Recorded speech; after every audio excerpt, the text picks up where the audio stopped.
안녕하십니까.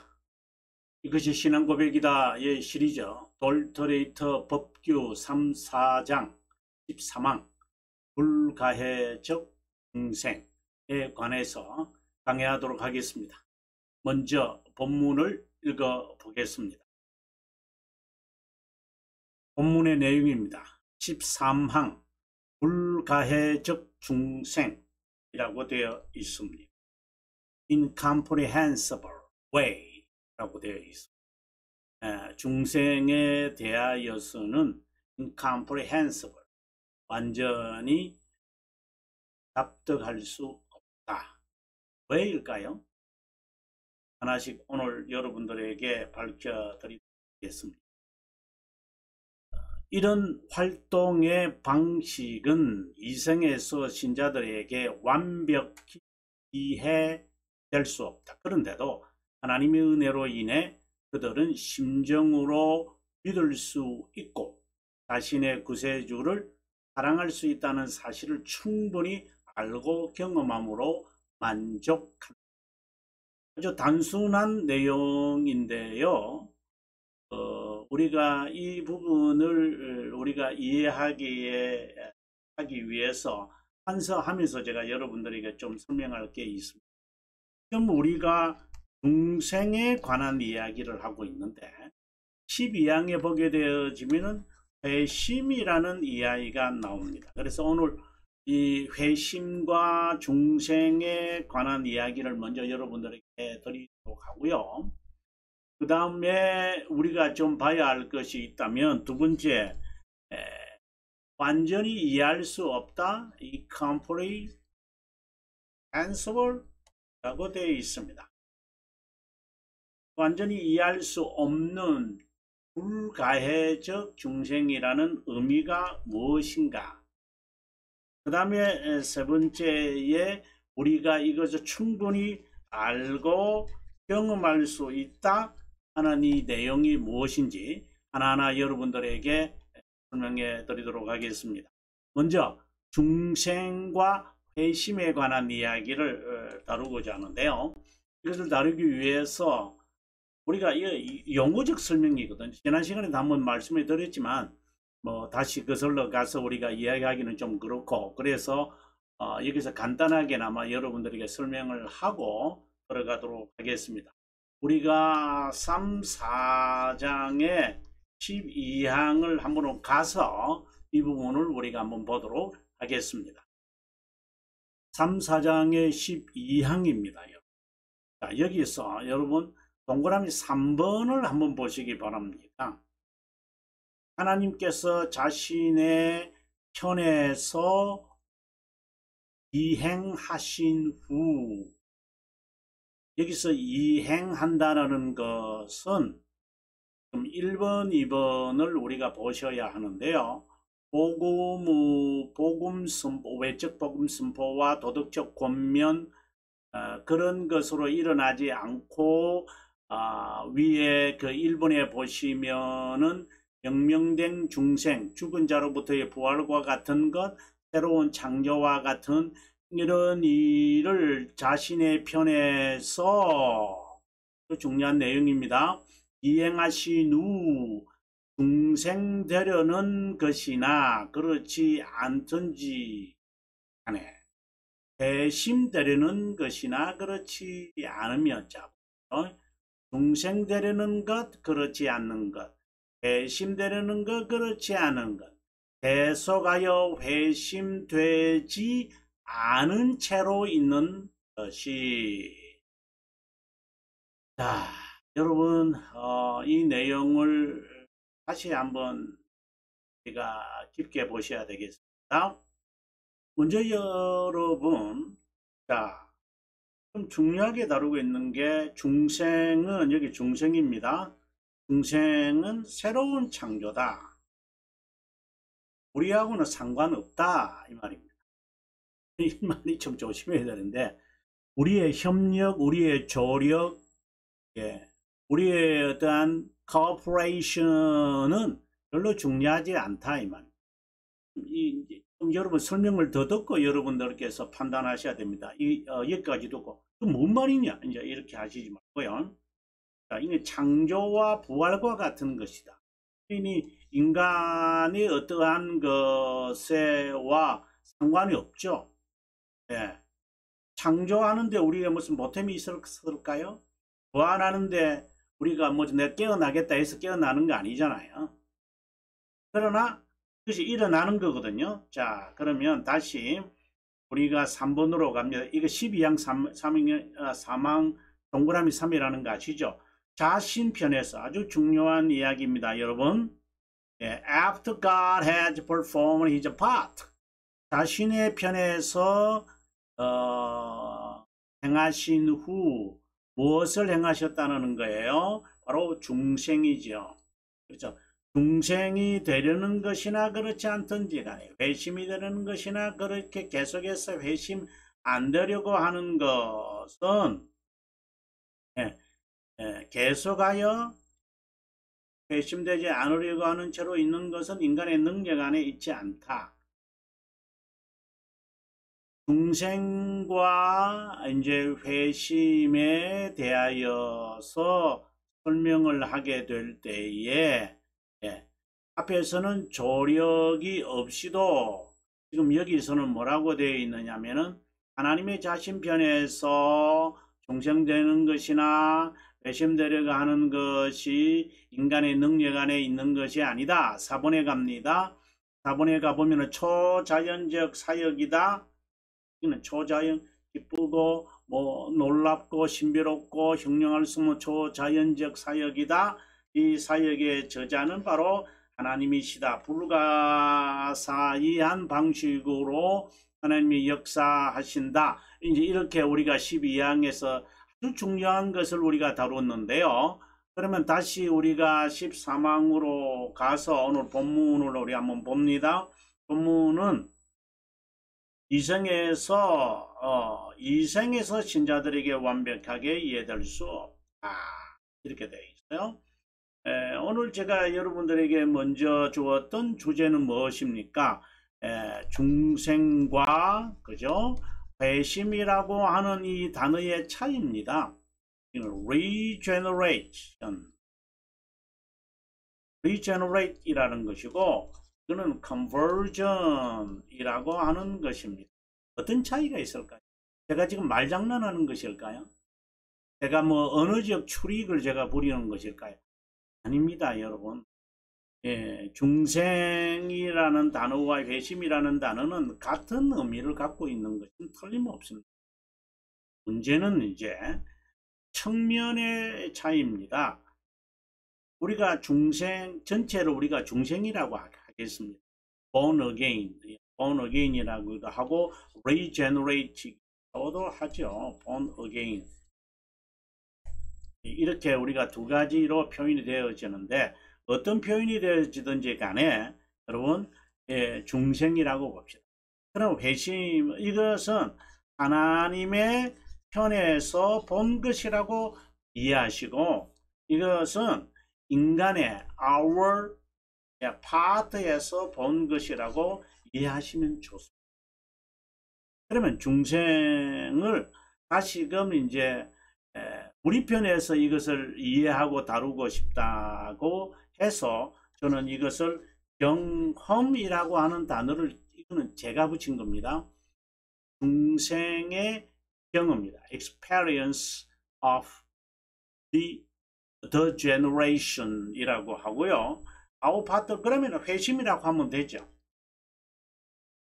회심의 경험이다. 또는 회심되었다. 그래서 우리의 편에서 이해되어지는 것, 우리가 인식할 수 있는 이러한 것, 그것을 회심의 경험, 중생의 경험이라고 봅니다.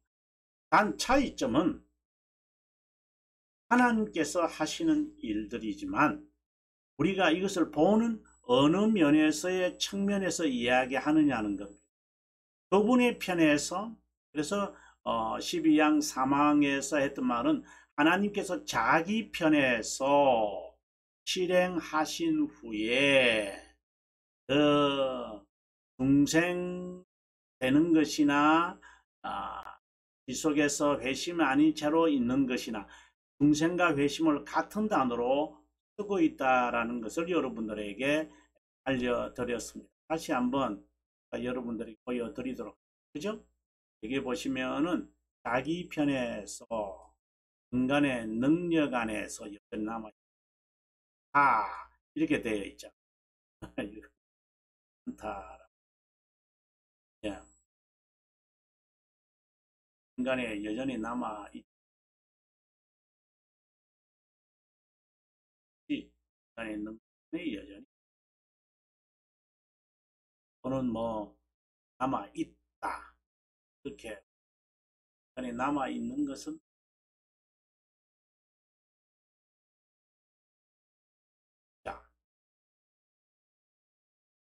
자, 인간의 편에서 본 것, 하나님 편에서 본 것.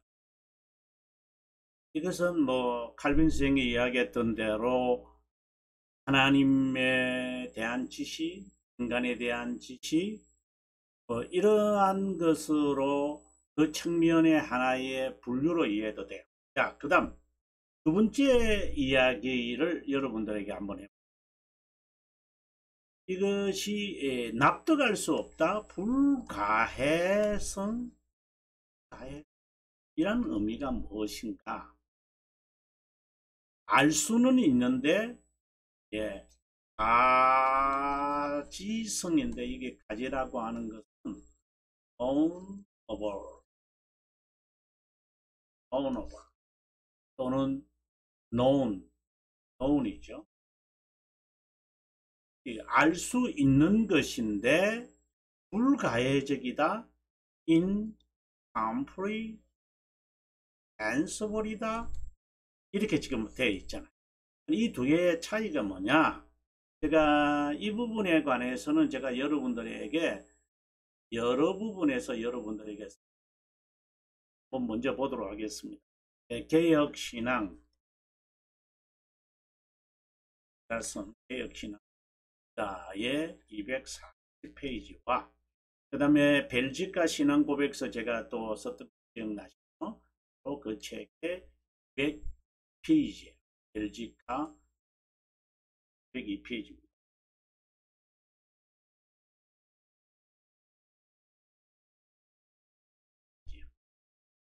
이것은 또 해설자용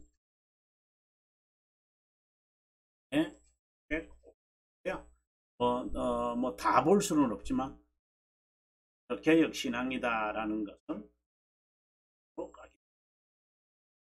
제가 쓴 이것이 개혁신앙이다라고 하는 책입니다. 이 책의 240페이지를 보시면 영원한 작정에 관한 설명을 하고 있습니다. 읽어봅니다. 창세전에 하나님은 모든 일을 계획해 놓으셨다. 불변하게 반드시 이루어진다. 이런 부분들, 이것을 이제 영원이라고 우리가 뭐 보고요.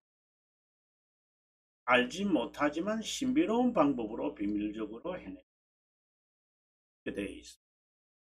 삼일체론을 설명하면서 진리는 이해하는 데 목적을 두는 하고 강조한 것을 기억했으면 좋겠다. 그렇다고 맹신을 설명하기 위해 배우는 것은 언제든지 이해의 욕구를 채우기 위한 배움은 늘 경계해야 한다 라고 되어 있습니다. 그 다음에 이제 벨지카 202페이지를 한번 보겠습니다. 벨지카, 이것이 신앙고백이다 시리 첫 번째 책이죠. 여기에 벨지카의 201페이지부터 한번 보겠습니다. 지금 이 이야기는 영원과 시간이라고 하는 이 개념을 지금 설명하고 있는 겁니다. 시간의 관점에서 영원을 해석하지 말라는 중요한 것을 제가 다루고 있습니다. 제가 써놓고 제가 중요하다고 말하니 조금 다만은 진리를 이해하는 데 있어서 매우 중요한 이야기를 지금 때문에 그렇게 하고 있습니다. 하나님의 작정은 앞서에서는 영원한 작정에 대해서 이야기하고 있습니다. 140페이지 기도 이것이 개혁신앙이다. 하나님의 작정은 영원에서 이루어진 것입니다. 그것의 실행 역시 신비한 것입니다. 인간이 충분히 간치할 수 있도록 행하셔도 인간이 알아차리지 한다. 그 이유는 그 부분의 섭리가 비밀적이기 때문이다. 이 의미는 인간의 이해를 넘어 있다는 거예요. 자, 우리는 여기서 여러분 판서를 하고 들어가려고 지금 해설자 영혼 여러분께서 여기서 지금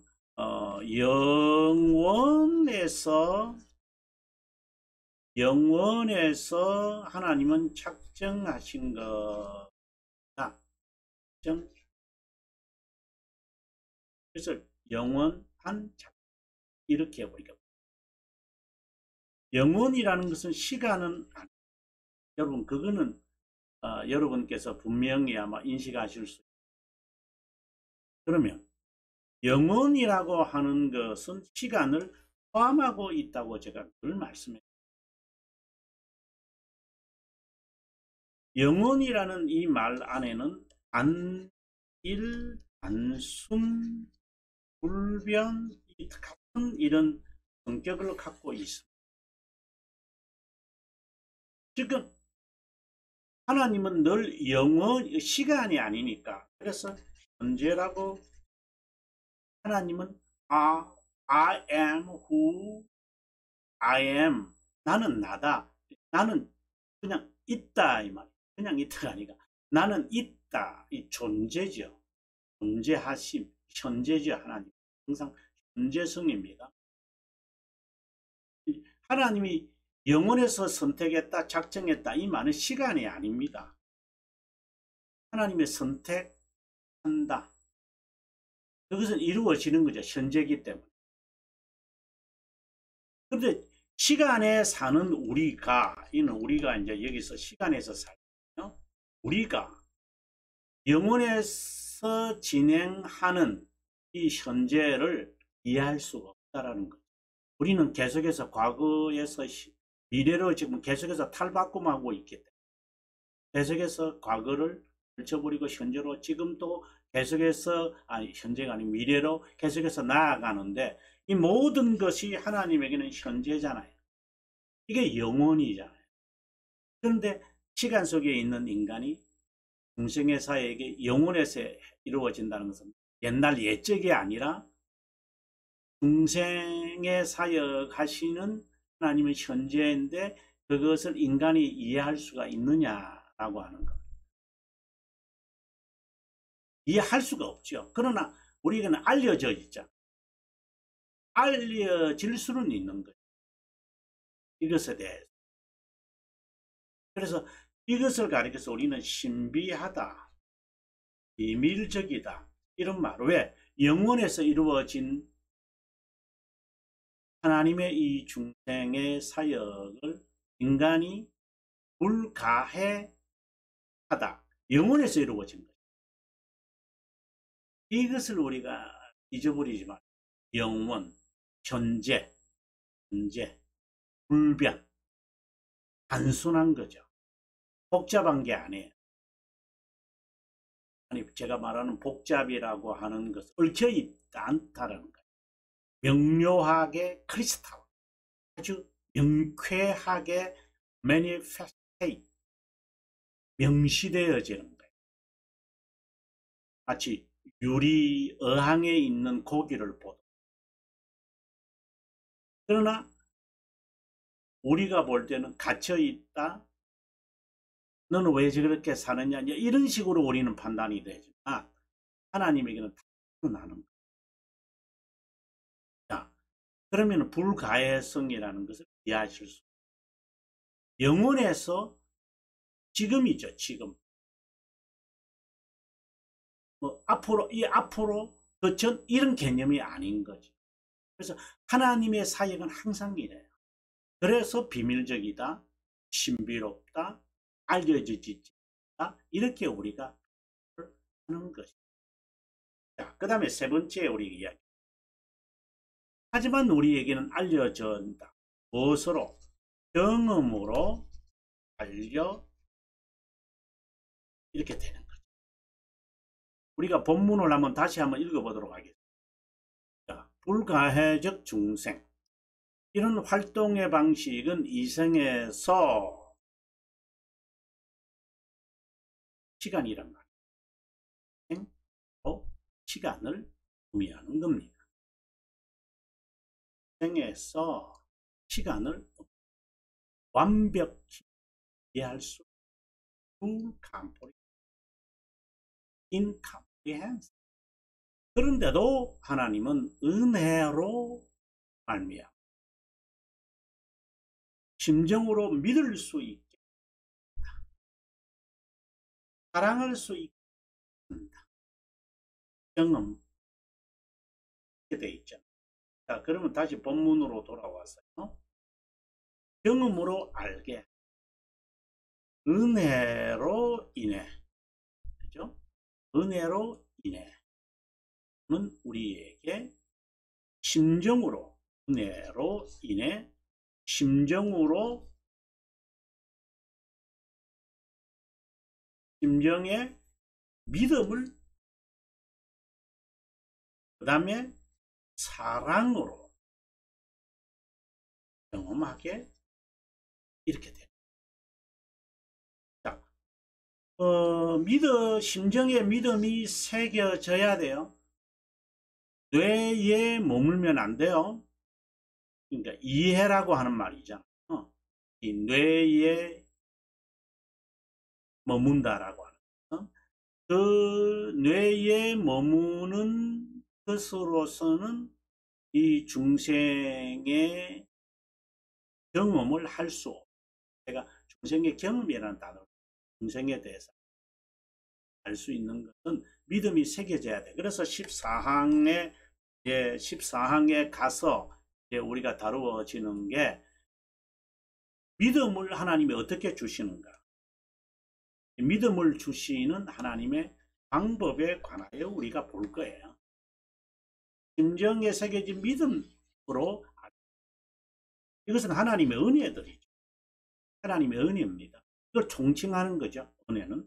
자, 그 다음에 사랑의 실천입니다. 이런 사랑의 실천이 우리들에게 나타나지 않으면은 믿음을 새겨준 것을 어떻게 알 수 있어요? 믿음이 새겨준 것이라도,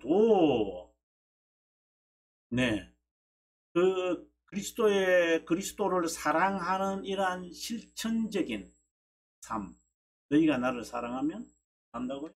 계명을 지킬 것이다. 이렇게 되어 있었죠. 이러한 것을 가지고 우리는 경험, 알고,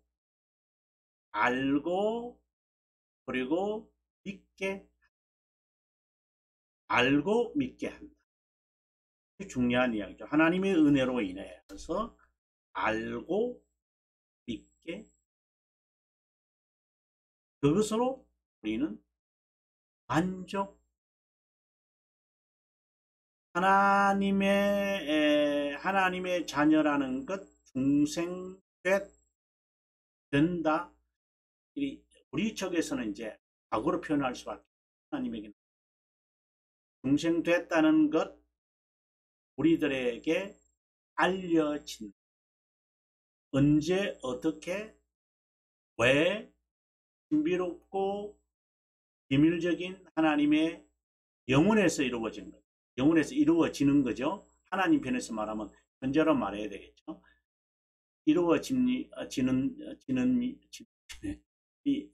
이루어진다. 우리 쪽에서 말합니다.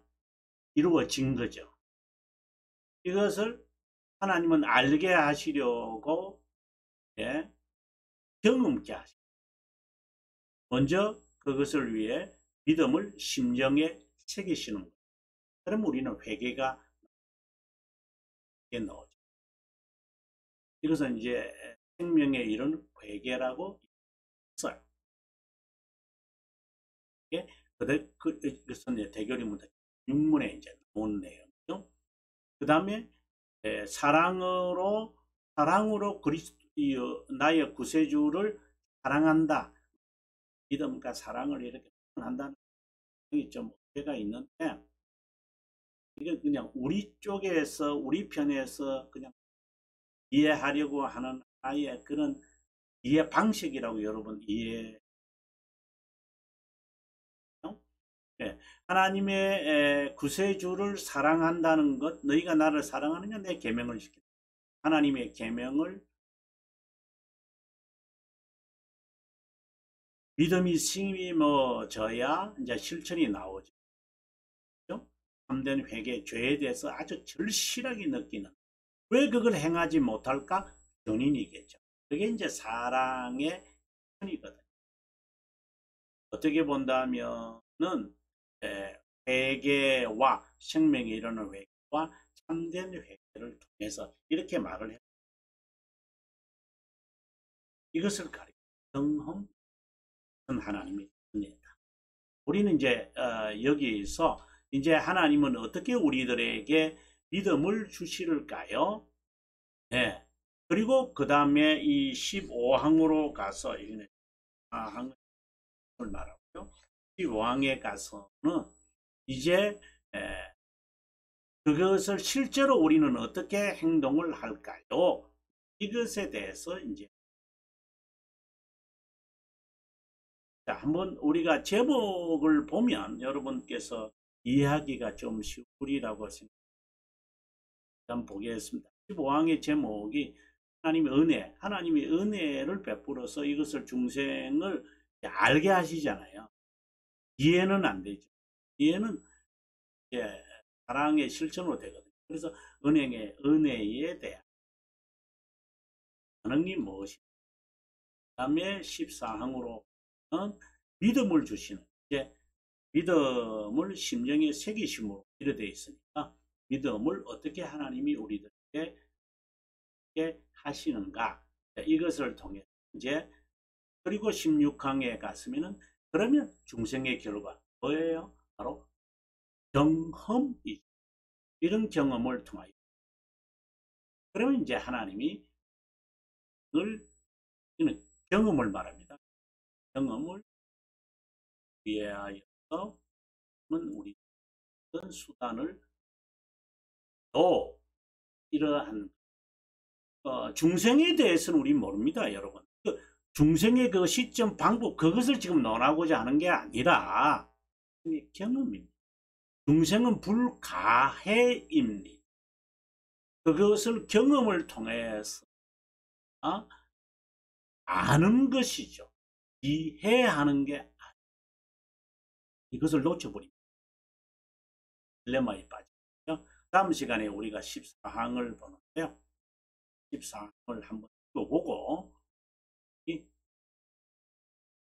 14항을 한번 읽어봅니다. 좀 아주 그 어려운 내용인데 아마 한 번에 걸쳐서 제가 여러분들이 듣는지 저 스스로도 노력하겠습니다. 믿음을 주는 하나님의 방법. 그러므로 믿음은 하나님의 선물로 여겨져야 한다. 그 이유는 인간이 원하는 대로 수용하거나 선택하도록 하나님에 의해 그에게 제안되기 때문에 인간에게 실제로 부여하고 풀어놓고 입되기 때문에 저는 하나님께서 믿을 수 있는 능력이나 힘을 베풀어 인간이 자신의 자유의지를 실행하여 구원의 의미에 동의하고 그리스도를 실제로 믿게 하기 때문도 아니다. 바라고 행하도록 인간 안에 역사하고 정말 모든 있는 자 안에 모든 것을 믿게 하는 의지와 믿는 행위를 일으키. 예, 저는 이 14항을 보면서 상당히 도전을 받고 긍휼히와 표현해 보도록 노력하겠습니다. 시청해 주셔서 감사합니다. 다음 시간